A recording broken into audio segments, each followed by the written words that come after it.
Hello friends, मेरा नाम doctor Ameya Amonkar है। मैं एक इंटरवेंशनल कार्डियोलॉजिस्ट हूँ और मुंबई और थाने में कार्यरत हूँ। क्या आपने रिसेंटली एक कोलेस्ट्रॉल टेस्ट किया है और ये देखा है कि आपके कोलेस्ट्रॉल लेवल्स नॉर्मल वैल्यूज से ज़्यादा हैं? तो क्या इसका ये मतलब है कि आपको कोलेस्ट्रॉल लोअरिंग मेडिकेशंस को स्टार्ट करना चाहिए? तो चलिए जानते हैं किन पेशेंट्स को कोलेस्ट्रॉल लोअरिंग मेडिकेशंस की ज़रूरत होती है। तो ये जानने के पहले कि किन पेशेंट्स को कोलेस्ट्रॉल लोअरिंग मेडिकेशंस लेने चाहिए, चलिए ये जानते हैं कि क्या कोलेस्ट्रॉल लोअरिंग मेडिकेशन से सच में फायदा होता है। तो ये हम जानते हैं कि हाई कोलेस्ट्रॉल वैल्यूज या हाई एलडीएल वैल्यूज के वजह से हार्ट अटैक का रिस्क बढ़ता है। तो ठीक उसी तरह कोलेस्ट्रॉल वैल्यूज को कम करने से हार्ट अटैक का रिस्क कम होता है। तो रिसर्च हमें यह बताता है कि अगर हम हमारे एलडीएल कोलेस्ट्रॉल वैल्यूज को 10% से कम कर सके तो हार्ट अटैक के रिस्क अगले 10 सालों में 20 या 30% से हम कम कर सकते हैं। तो जो सबसे कॉमनली यूज होने वाली कोलेस्ट्रॉल लोअरिंग मेडिकेशंस हैं, जिनको हम स्टैटिन्स कहते हैं, जैसे एटोरवास्टैटिन या रोजुवास्टैटिन, तो इन पर जो स्टडीज की गई हैं ये एक बहुत ही पावरफुल एविडेंस देती हैं रिस्क रिडक्शन का। तो कोलेस्ट्रॉल या बैड कोलेस्ट्रॉल लेवल्स को हम कम करने से बहुत ही सिग्निफिकेंट रिस्क रिडक्शन हमको मिलता है। तो ये दवाइयां सिर्फ कोलेस्ट्रॉल लेवल्स को कम नहीं करती बल्कि प्लाक्स को स्टेबलाइज भी करती हैं। तो इसका ये मतलब है कि जो प्लाक्स के ऊपर फाइब्रस कैप्स हैं उनको वो स्टेबल करती हैं, जिसके वजह से ये प्लाक्स रप्चर नहीं होते और हार्ट अटैक की रिस्क भी कम हो जाती है। ये समझना बहुत जरूरी है कि जिनमें रिस्क सबसे ज्यादा है उनमें बेनिफिट भी सबसे ज्यादा होगा। तो सबसे ज्यादा रिस्क, इसका मतलब पहले एक हार्ट अटैक आ चुका है या बार बार हार्ट अटैक आ रहा है दवाई लेने के बावजूद, साथ ही में पहले एंजियोप्लास्टी हुई है, बाईपास हुई है, या कई सारे रिस्क फैक्टर्स हैं। तो ऐसे पेशेंट्स में दूसरा हार्ट अटैक या हार्ट अटैक वापस आने का रिस्क बहुत ज्यादा होता है। तो ऐसे में इन दवाओं से रिस्क रिडक्शन बहुत ज्यादा मिलता है। दूसरी बात यह कि लोअर द बेटर, तो जितना लो हम हमारे एलडीएल कोलेस्ट्रॉल्स को रख पाए उतना ही बेनिफिट ज्यादा है उन पेशेंट्स में जिनमें रिस्क सबसे ज्यादा है। तो चलिए जानते हैं किन लोगों को कोलेस्ट्रॉल लोअरिंग मेडिकेशंस को लेना चाहिए। तो ऐसे में 3 एब्सोल्यूट इंडिकेशंस है। एब्सोल्यूट का मतलब है यहाँ पे दवाई लेना नॉन नेगोशिएबल है, ये एब्सोल्यूटली जरूरी है कि इन पेशेंट्स को दवाइयां लेनी चाहिए। तो सबसे पहला जिसको एस्टेब्लिश्ड एथेरोस्क्लेरोटिक वैस्कुलर डिसीज है।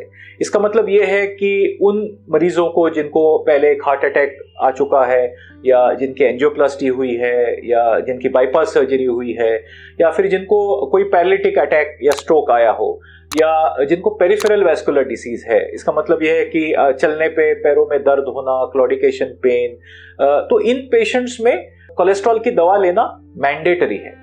दूसरा है जिनमें एलडीएल वैल्यूज या bad cholesterol values 190 milligram percent के ऊपर हो। तो ये यूजुअली वो मरीज होते हैं जिनमें हेट्रोजाइगस फैमिलियल हाइपरकोलेस्ट्रोलेमिया होता है, जो हमने हमारे पिछली वीडियो में देखा कि किन मरीजों में जेनेटिक एबनॉर्मेलिटीज होती हैं जिसके वजह से कोलेस्ट्रॉल लेवल्स हायर होते हैं। और तीसरा, अगर आप डायबिटिक हैं और आपके एलडीएल या bad cholesterol values 70 milligram percent के ऊपर हैं, तो ये मैंडेटरी है कि आपको कोलेस्ट्रॉल लोअरिंग मेडिकेशंस लेने चाहिए। तो अगर आप इन तीनों में से किसी भी कैटेगरी में नहीं हो, तो जैसे कोई प्रीवियस डिसीज नहीं हो, या फिर आपके एलडीएल वैल्यूज 190 के ऊपर नहीं है, आप डायबिटिक नहीं है, तो फिर इन मरीजों में हम स्कोर कैलकुलेट करते हैं, जिसको हम एथेरोस्क्लेरोटिक वैस्कुलर स्कोर कहते हैं। तो इससे एक future risk of cardiac events का हम कैलकुलेशन करते हैं कुछ पैरामीटर्स के बेसिस पे, जिसमें आपका एज है, आपका सेक्स है, साथ ही में ब्लड प्रेशर वैल्यूज, आप स्मोक करते हैं कि नहीं, आपकी एथनिसिटी क्या है। इन पैरामीटर्स के बेसिस पे एक रिस्क स्कोर कैलकुलेशन किया जाता है। तो अगर आपका रिस्क स्कोर 20% के ऊपर हो, तो इसका ये मतलब है कि अगले 10 साल में अगर एक वैस्कुलर इवेंट का रिस्क आपका 20% से ऊपर है, तो फिर आपको कोलेस्ट्रॉल लोअरिंग मेडिकेशंस डेफिनेटली लेनी चाहिए। लेकिन अगर आपका ये रिस्क स्कोर 7.5 to 20% के बीच है, तो हम कुछ और पैरामीटर्स देखते हैं, जैसे कि आपके HSCRP लेवल्स कितने हैं, या फिर आपको कोई स्ट्रॉन्ग फैमिली हिस्ट्री है क्या, जैसे आपके कोई मेल रिलेटिव को 55 के एज के नीचे हार्ट अटैक आया है, या फिर कोई फीमेल रिलेटिव को 65 के एज के नीचे कोई कार्डियक इवेंट हुआ है, या फिर आपको कोई इन्फ्लेमेटरी डिसीज है जैसे रूमेटॉइड आर्थराइटिस। कई बार हम और लिपिड पैरामीटर्स को इवेल्युएट करते हैं जैसे लाइपोप्रोटीन ए, अपोलाइपोप्रोटीन्स। कि आपको मेटाबॉलिक सिंड्रोम है, जैसे आपका वेट ज़्यादा है, आपके ट्राइग्लिसराइड ज़्यादा हैं, आप ग्लूकोज इंटॉलरेंट या प्री डायबिटिक हैं। तो इन सभी पैरामीटर्स के बेसिस पे हम ये डिसाइड करते हैं कि आपकी रिस्क कितनी है। तो जैसे हमने पहले डिस्कस किया, अगर रिस्क ज़्यादा है तो डेफिनेटली आपको बेनिफिट भी ज़्यादा होगा, और ऐसे में आपको कोलेस्ट्रॉल लोअरिंग मेडिकेशन सजेस्ट किए जाते हैं। अगर आपका 10 ईयर वैस्कुलर रिस्क स्कोर 7.5% के नीचे है तो आपको कोलेस्ट्रॉल लोअरिंग मेडिकेशंस की फिलहाल ज़रूरत नहीं है, और ऐसे में लाइफस्टाइल चेंजेस जैसे weight reduction, dietary changes, exercise, ये सबको आपको इनिशिएट करना है, और इतना आपके लिए राइट नाउ इनफ होगा।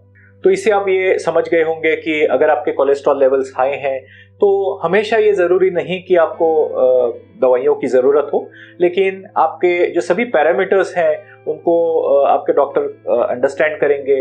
आपको उनके साथ ये डिस्कस करना है कि आपको कोलेस्ट्रॉल लोअरिंग मेडिकेशंस का फ़ायदा होगा या नहीं।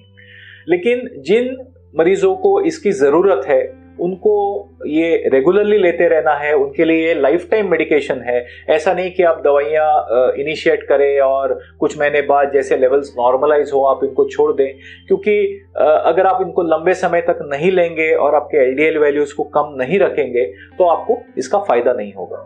दूसरी बात यह है कि जैसे हम इन कोलेस्ट्रॉल लोअरिंग मेडिकेशंस को इनिशिएट करते हैं, 3 महीने बाद हम वापस कंप्लीट लिपिड प्रोफाइल करते हैं और आपके एलडीएल वैल्यूज़ को चेक करते हैं।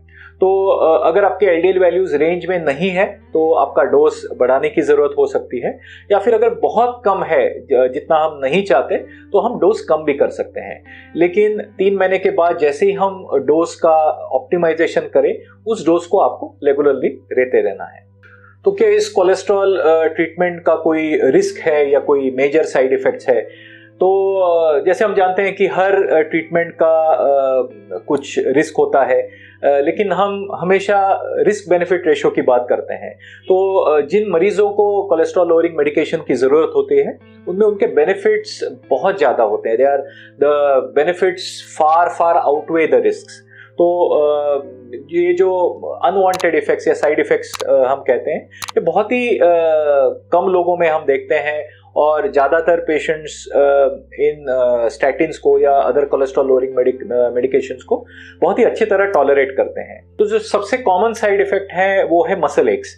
तो प्रॉक्सिमल मसल एक्स यानी जो आपके शोल्डर मसल्स हैं या हिप या थाई मसल्स हैं उनमें पेन हो सकता है, या जब आप उठ रहे हैं तो थोड़ा आपको डिस्कम्फर्ट हो सकता है।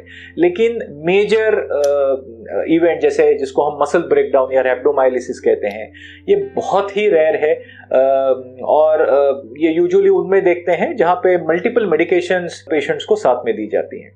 जो मरीज स्टैटिन्स को टॉलरेट नहीं करते बिकॉज ऑफ मसल एक्स, उनके लिए और दूसरी मेडिकेशंस भी हैं जिनको हम एजेटिमाइब या न्यूअर मेडिकेशंस लाइक बेम्पेडोइक एसिड, जो मसल पे एक्ट नहीं करती और उसके वजह से ये साइड इफेक्ट्स भी उसके कम हो जाते हैं। जब भी आपको कोई साइड इफेक्ट्स हो तो आप अपने डॉक्टर से डेफिनेटली इसके बारे में डिस्कस कर सकते हैं, ताकि इन नई दवाओं का आपको बेनिफिट दिया जाए।